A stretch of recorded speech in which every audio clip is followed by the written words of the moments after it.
أعوذ بالله من الشيطان الرجيم. بسم الله الرحمن الرحيم. السلام عليكم ورحمة الله وبركاته.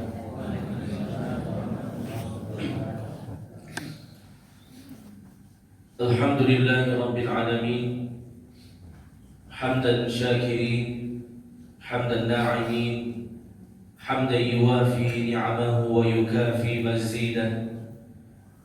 أشهد أن لا إله إلا الله وحده لا شريك له، وأشهد أن محمدا عبده ورسوله صلى الله عليه وسلم، المبعوث رحمة للعالمين، الذي لا نبي بعده. اللهم فصل وسلم وبارك وأنعم على هذا النبي الكريم وعلى آله وصحبه ومن سار على نهجه واهتدى بهديه واستنى بسنته واقتفى أثره إلى يوم الدين. أما بعد، kaum muslimin wal muslimat, hadirin wal hadirat, Bapak Ibu jamaah masjid Surau Darul Jannah yang semoga termasuk ahlul jannah. Amin. Puji syukur hadir Allah Azza wa Jalla. Allah Subhanahu wa Ta'ala senantiasa memberikan kepada kita berbagai macam nikmat dan karunia, sehingga pada subuh ini kita berkumpul di rumah Allah Subhanahu wa Ta'ala untuk melaksanakan berbagai macam ibadah dan ketaatan kepadanya serta menghadiri majlis ilmu. Kemudian salawat dan salam kita mohonkan kepada Allah agar disampaikan kepada Nabi kita Nabi Muhammad sallallahu alaihi wasallam. Allahumma salli ala Muhammad wa ala ali Muhammad.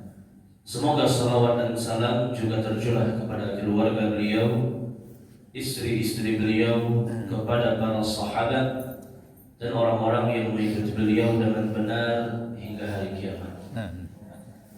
Bapak Ibu rahmati Allah Subhanahu wa Ta'ala, kembali pada subuh ini kita melanjutkan kajian tafsir Al-Quranul Karim.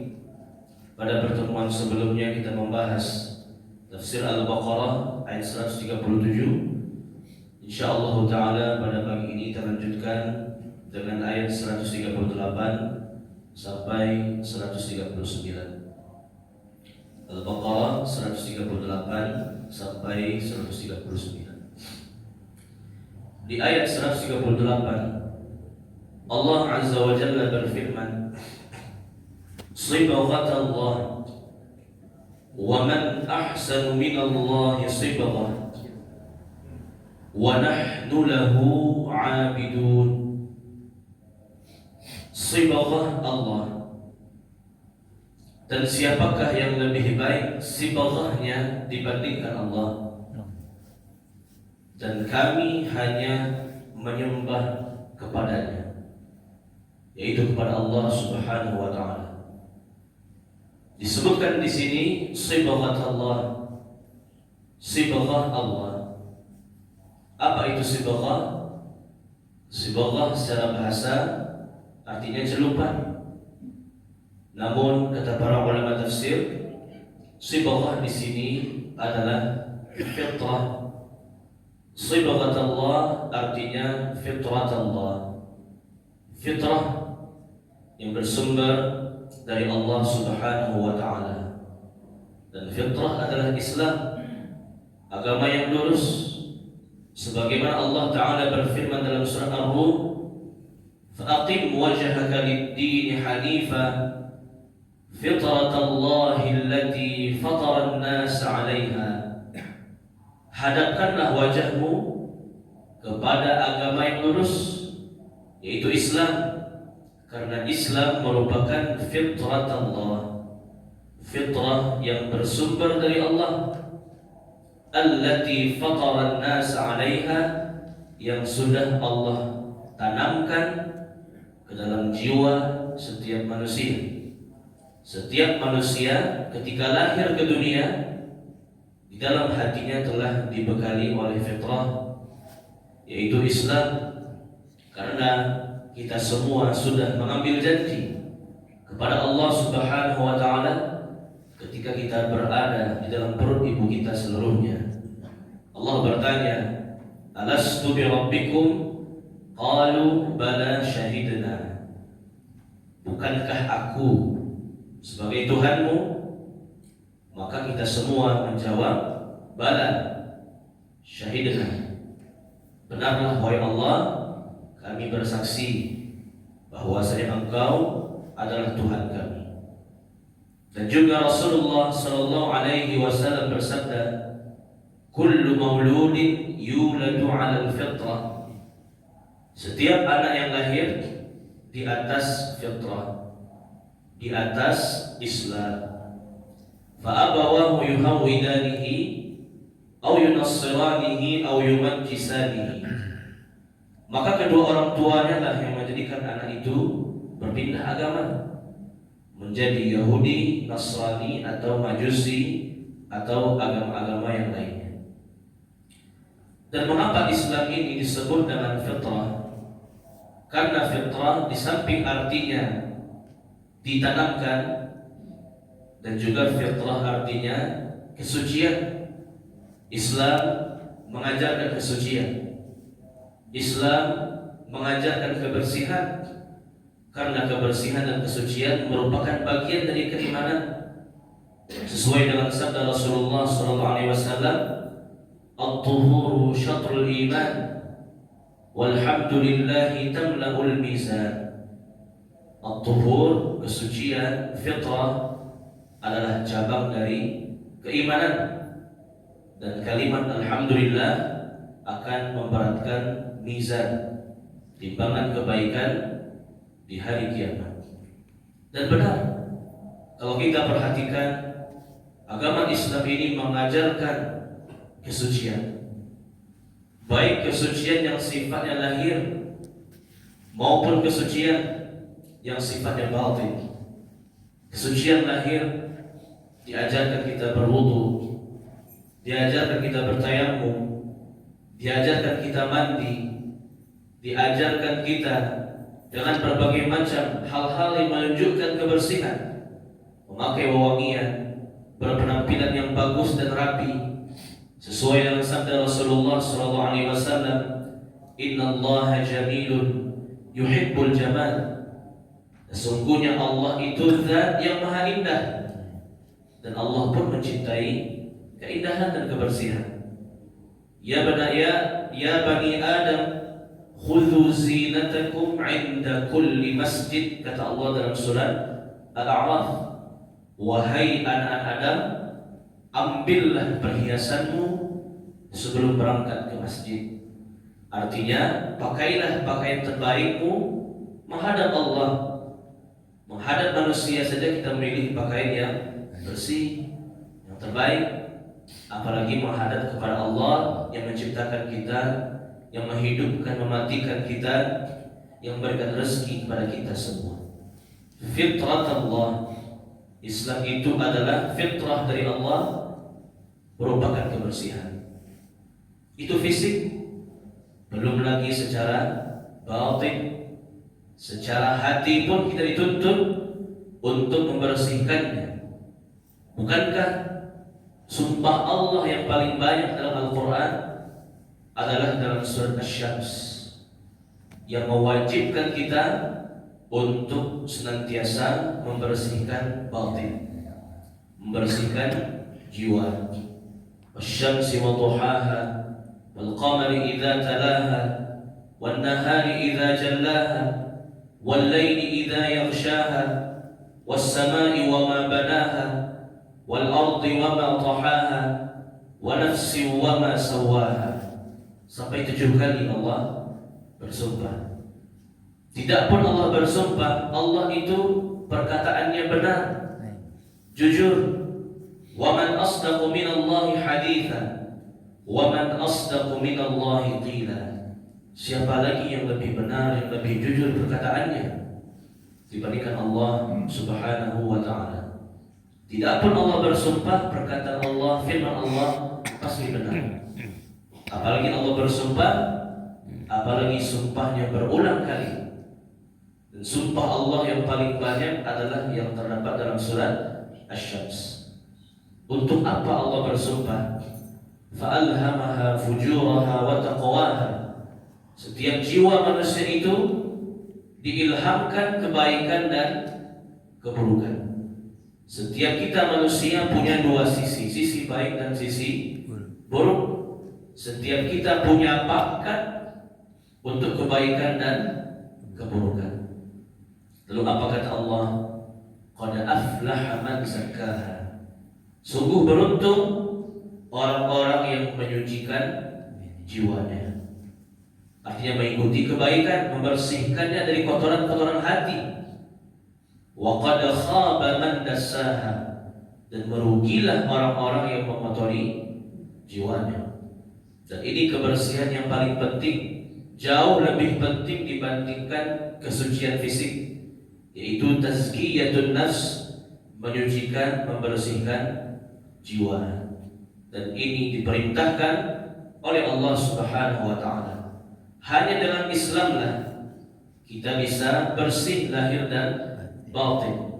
Kalau dia orang kafir mungkin hanya bersih secara lahir, namun secara batinnya kotor dengan kesyirikan, dengan kekufuran, dengan kemaksiatan kepada Allah Subhanahu wa taala.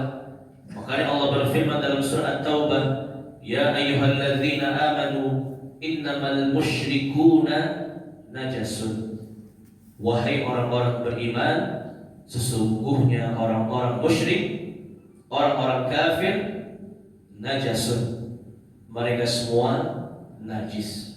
Bukan najis pakaiannya, bukan najis fisiknya, nggak boleh salaman dengan mereka, bukan. Tapi najis hatinya. Karena hatinya tidak menyembah kepada Allah, hatinya berbuat kafir, syirik dan maksiat, maka mereka disebut dengan najis, bukan fisiknya. Begitupun orang beriman, kedua-duanya dia bersihkan. Fitrat Allah, Islam ini kesucian dari Allah, suci secara lahir dan juga yang paling penting suci secara fisik, hati. Bahkan Rasulullah SAW pun senantiasa memohon kepada Allah Subhanahu wa taala kesucian jiwa. Padahal Nabi Muhammad SAW orang yang paling bersih hatinya, yang paling suci jiwanya. Namun beliau tetap memohon kepada Allah agar hati beliau dibersihkan.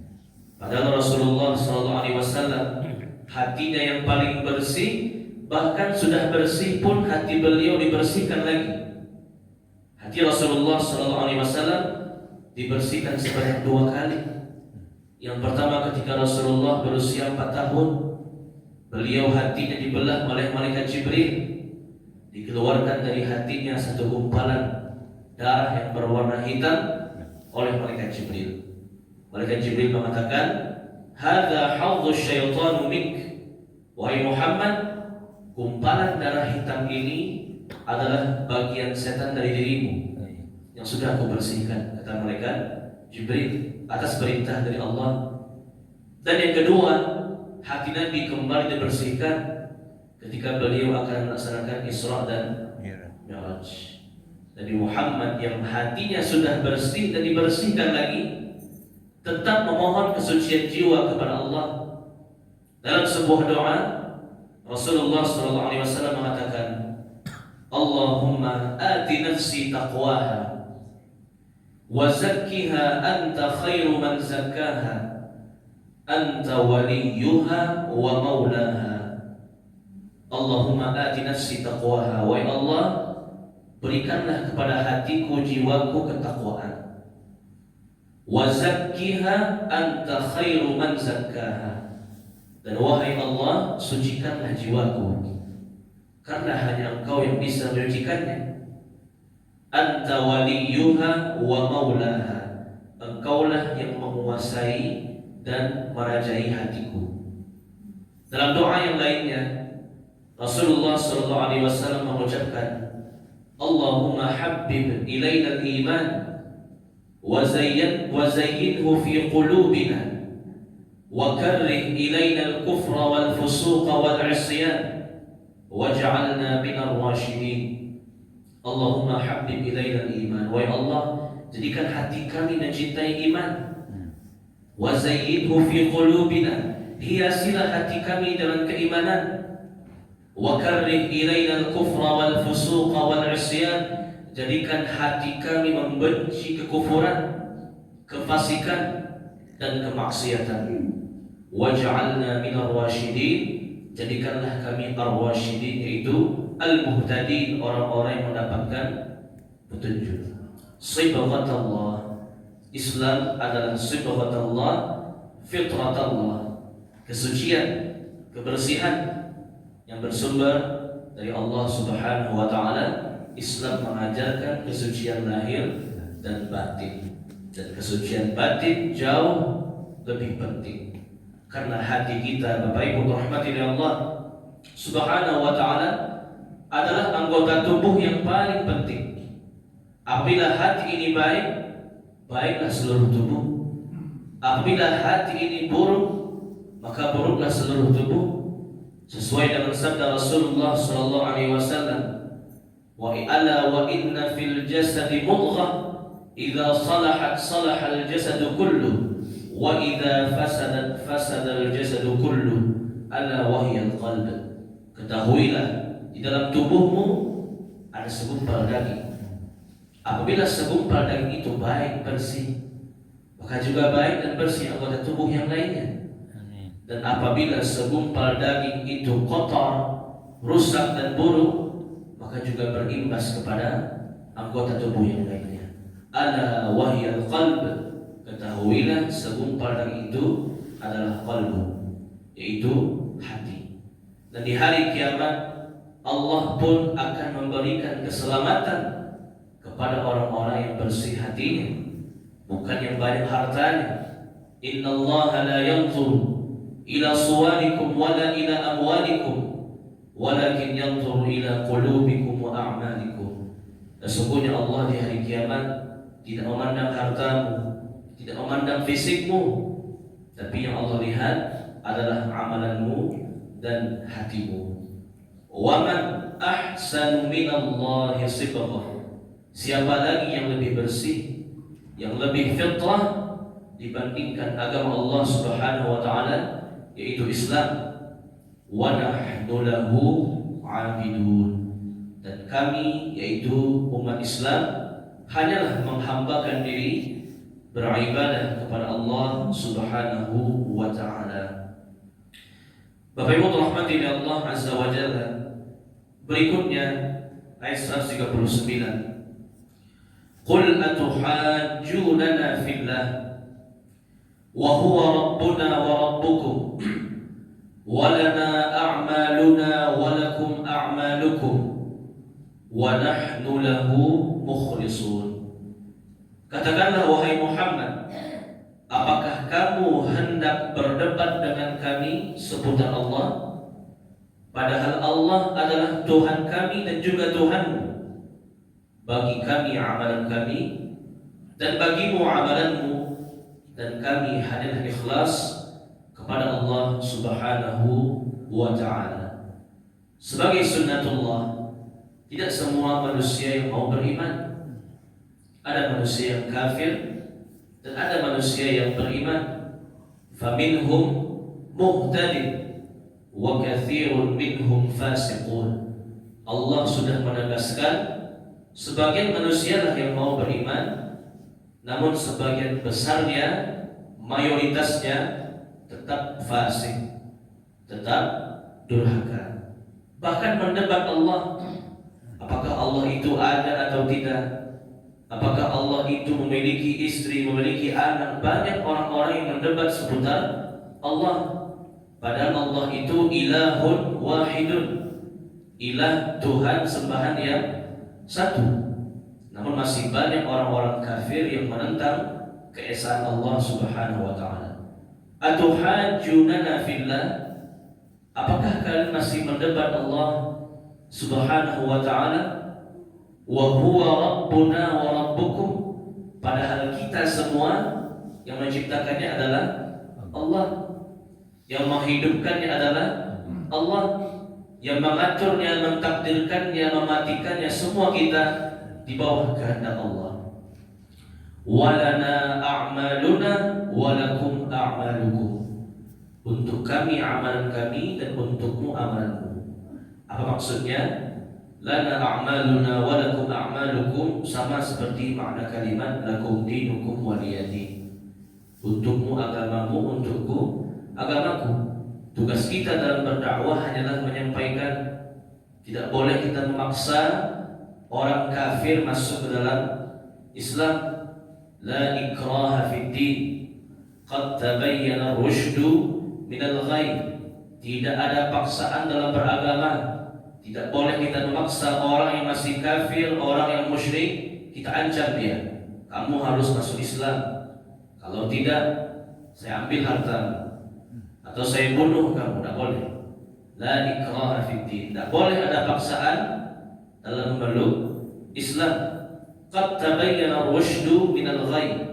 Cukup dalam menjelaskan inilah yang benar, ini yang salah. Ini Islam, ini kufur. Ini surga, ini neraka. Ini halal, ini haram. Cukup menjelaskan. Para nabi, para rasul, fa innama 'alaikal balaghul mubin. Kewajiban kalian hanyalah menyampaikan dengan penyampaian yang jelas. Fa in kadzabuka faqul li 'amali wa lakum a'malukum. Apabila kamu wahai para nabi telah menyampaikan, begitu juga dalam kita telah memberikan dakwah, telah menyampaikan kebenaran, kadzabuka, dan manusia masih mendustakanmu, masih mengingkarinya, faqul li 'amali wa lakum a'malukum. Katakanlah kepada mereka, li 'amali, untukku amalanku, wa lakum a'malukum, dan untukmu amalanmu.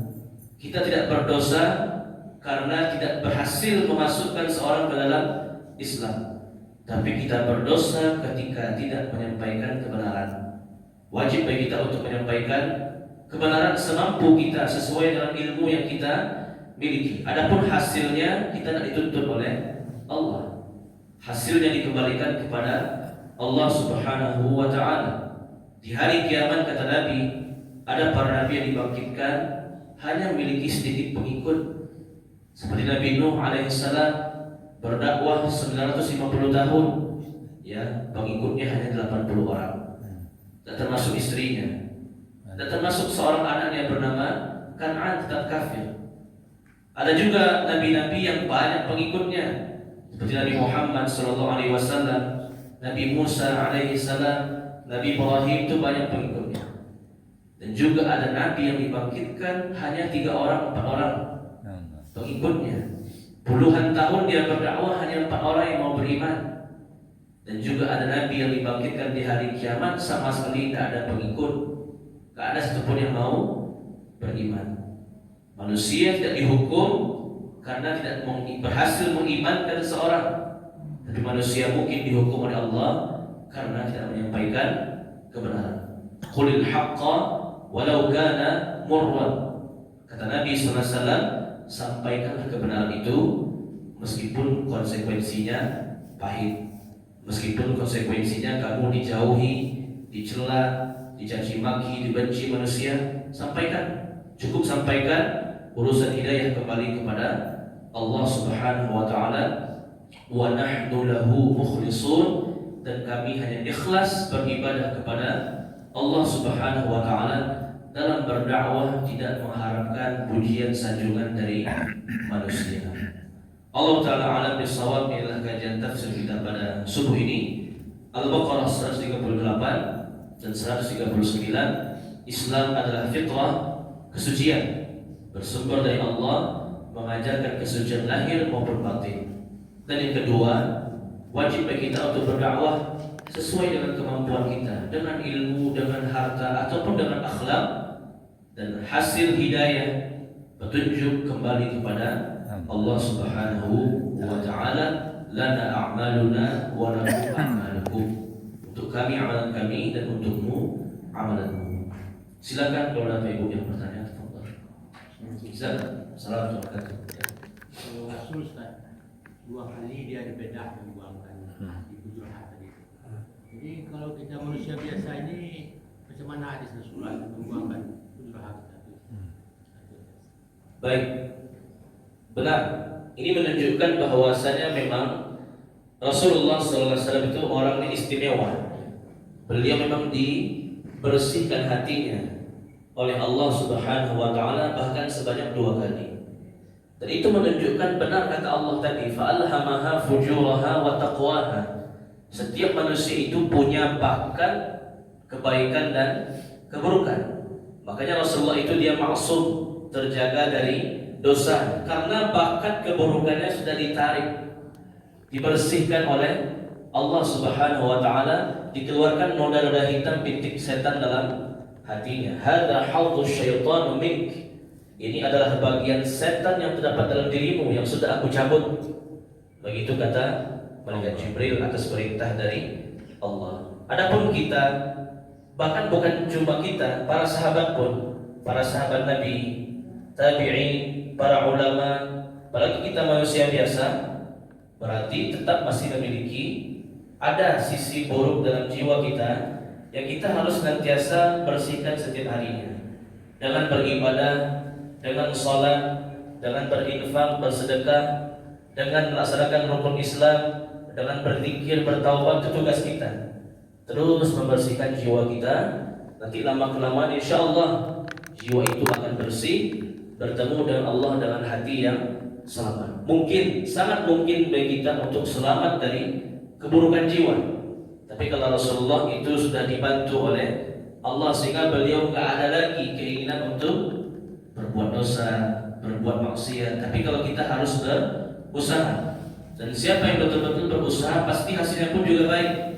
Walladzina jahadu fina lanahdiyannahum subulana. Siapa yang bersungguh-sungguh, sungguh-sungguh dalam beribadah, sungguh-sungguh dalam membersihkan hatinya, pasti kami berikan petunjuk. Tidak mustahil untuk sampai kepada kesucian jiwa. Tinggal kita terus istiqamah beribadah pada Allah, dan kita berdoa pada Allah agar dianugerahkan hati yang bersih, jiwa yang bersih. Rasulullah sudah dibersihkan. Kalau kita punya kewajiban untuk terus membersihkan jiwa kita setiap waktunya kepada Allah Subhanahu wa taala. Allahu akbar. Ya, silakan. Waalaikumsalam warahmatullahi wabarakatuh. Ini bahwa Nabi Muhammad SAW itu kan 2 kali ibadah haji. Iya. Kalau membersihkan. Dan apakah orang tua dalam mendidik anaknya, apakah ada indikator kamu itu mengotorkan jiwa anak, atau ada enggak indikatornya kamu itu harus membersihkan jiwa anak, atau bagaimana, atau memang alami aja begitu? Ya, jadi sesuai dengan firman Allah atau dalam sabda Nabi, kullu mauludin yuladu 'alal fitrah. Setiap anak-anak lahir di atas fitrah, yaitu kesucian, di atas Islam. Jadi ketika bayi itu lahir ke dunia seperti kertas putih hatinya, bersih, suci, tidak ternoda dengan noda apapun, ya, bersih sebersih-bersihnya. Namun ketika dia lahir ke dunia, tentu interaksi pertamanya, lingkungan pertamanya adalah keluarganya, terutama orang tuanya. Makanya kata para ulama, ingin anak yang saleh salehah, kita pun sebagai orang tua pun harus saleh. Kita ingin anak yang rajin sholat, kita pun sebagai orang tua harus menjadi teladan. Kita pun juga harus sholat. Kita ingin anak-anak yang berakhlak mulia, kita pun juga sebagai orang tua harus menunjukkan akhlak yang baik. Karena orang tua lah yang pertama kali memberikan goresan-goresan ke dalam hati anak-anaknya. Makanya ada pepatah mengatakan buah itu gak jatuh, gak jauh jatuh dari pohonnya. Ya, karena orang tua yang pertama kali memberikan gambaran kepada hatinya. Kalau orang tua itu dia baik dan bersih, pun dia akan membersihkan anak-anaknya. Kalau orang tua itu dia kurang beribadah pada Allah, terbiasa dia berkata kotor, itu anaknya dengar, akhirnya terpengaruh kepada jiwanya, menjadi wataknya, menjadi karakternya, sampai nanti dia dewasa, besar, tua, tidak bisa lagi berubah. Ya, kecil terajar-ajar, ya, dewasa terbawa-bawa, tua tidak bisa berubah lagi. Ya, karena itu dimulai dari orang tua atau keluarga yang terdekat. Lingkungan itu memberikan faktor, memberikan pengaruh. Kalau lingkungan itu baik, maka baik juga pengaruhnya, buruk maka buruk juga. Maka kita sebagai orang tua lebih introspeksi agar anak-anak kita pun juga suci hatinya, baik akhlaknya, rajin beribadah. Kita pun juga harus memberikan teladan yang baik pun agar ditiru oleh anak-anak kita. Dan kita perlu memberitahukan, wahai anak-anakku, kamu itu suci, ya tolong perbuatlah ibadah dan sebagainya. Kita ajarkan agar hatinya bersih dan jauhilah dosa-dosa seperti itu akan mengotori jiwamu. Memang kita perlu harus untuk mentarbiyahnya atau mendidiknya. Ya Allah. Silakan Pak.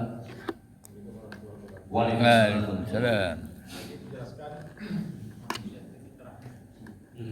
Mampuannya menjadikan majusi Nasrani. Yahudi. Di surat An-Nahl ayat 93. Dan kalau menghendaki, saya dia menjadikan kamu satu umat saja, tapi Allah yang menyesatkan siapa saja. Nah, kalau ada kehendak manusia kayak tadi Ustaz orang tua, ada kehendak manusia, kehendak Allah yang berlaku. Berarti kan Allah yang ini kayak orang tua tadi Muhammad. Baik. Walau syaa Allahu laja'alakum ummatan wahidah walakin yudhillu man yasha wa yahdi man yasha. Seandainya Allah mau, maka Allah akan menjadikan semuanya mendapatkan petunjuk, semuanya Islam, tidak ada yang kafir. Walakin yudhillu man yasha wa yahdi man yasha. Akan tetapi Allah menyesatkan siapa yang Dia kehendaki, dan Allah pun juga memberikan petunjuk kepada siapa yang Dia kehendaki. Amin. Hidayah dan kesesatan itu memang milik Allah, tapi sebabnya tetap dimulai dari manusia. Bagaimana gambarannya? Ketika manusia mendapatkan dakwah misalkan, mendapatkan nasihat, dan dia mau mengikutinya, maka Allah akan mentakdirkan hidayah untuknya. Dan ketika manusia disampaikan ayat, disampaikan agama, tidak mau mengikuti, maka dia akan dihukum dengan kesesatan. Jadi bukan berarti Allah langsung menyetel, oh si fulan ini akan terus beriman sampai akhir hidupnya, tidak. Atau si fulan ini akan terlahir sebagai ahli neraka, tidak. Jadi manusia itu dihadapkan dengan pilihan. Pilih yang mana dia? Disampaikan agama, disampaikan iman, dia mengikuti. Mudah-mudahan dia akan terus mendapatkan hidayah sampai matinya. Kalau dia disampaikan agama, menolak, mengolok-oloknya, meremehkannya, apalagi mendustakannya, maka dia akan menempuh takdir menuju ke kesesatan.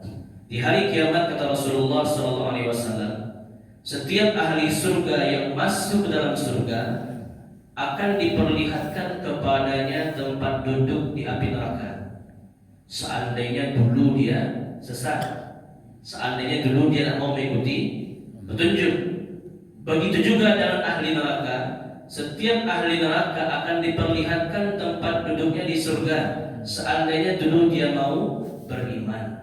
Jadi begitu maksudnya. Jadi kita sebagai manusia disampaikan agama, disampaikan petunjuk, berusaha langsung mengikutinya agar langsung mendapatkan takdir menuju hidayah Allah. Amin. Jangan sampai ketika disampaikan agama, disampaikan ayat, oh kita menentangnya, mendustakannya, maka nanti bisa arahnya kepada kesesatan. Jadi dimulai dulu dari manusia. Allah tahu kalau dia mendapat petunjuk, maka takdirnya adalah sekian, begini petunjuknya, berapa dari surganya. Dan kalau manusia itu memilih jalan yang buruk, maka takdirnya adalah kesesatan, dan dia pun masuk neraka sekian. Itu maksudnya. Ini namanya takdir mu'allaq, takdir yang bergantung. Ada takdir yang sifatnya mubram, memang sudah ditentukan. Ya, ajal, rezeki itu mubram, ya memang sudah ditentukan, tidak ada lagi opsi-opsi pilihan, penambahan, pengurangan. Dan juga ada takdir yang mu'allaq, bergantung dari manusianya. Manusianya mau ikut atau tidak. Kalau dia memilih petunjuk, maka jalurnya menuju petunjuk Allah dan surganya.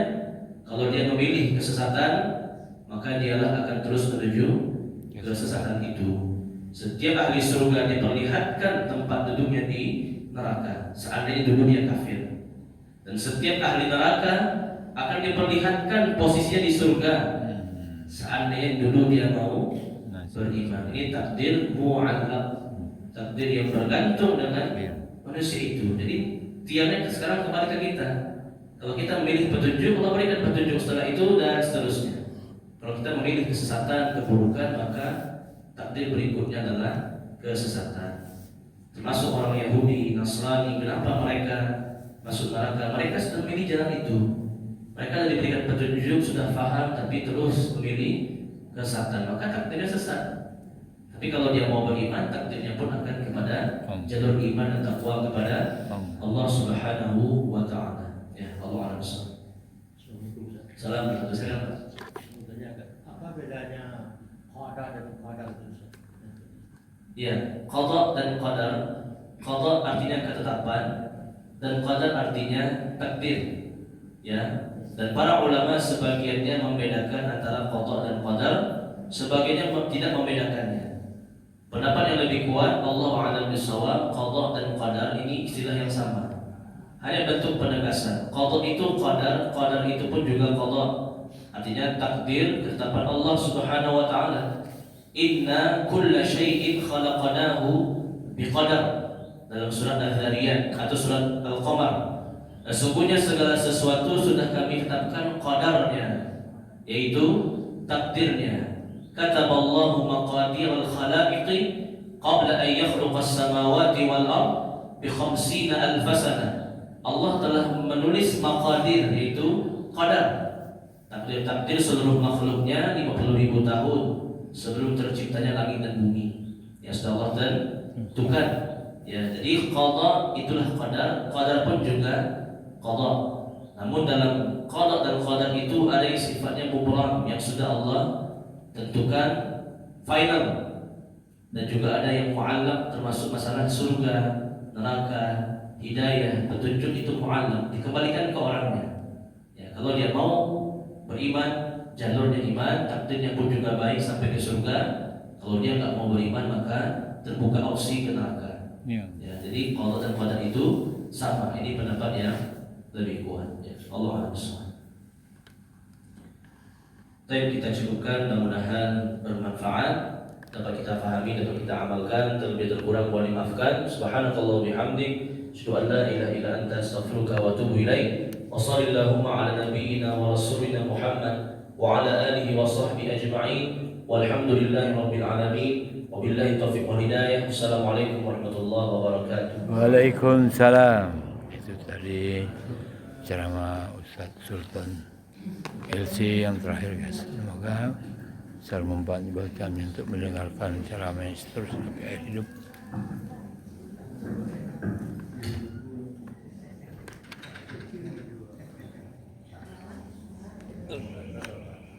Allah.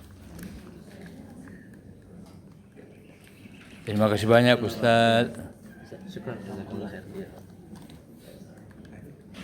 Ya Bang.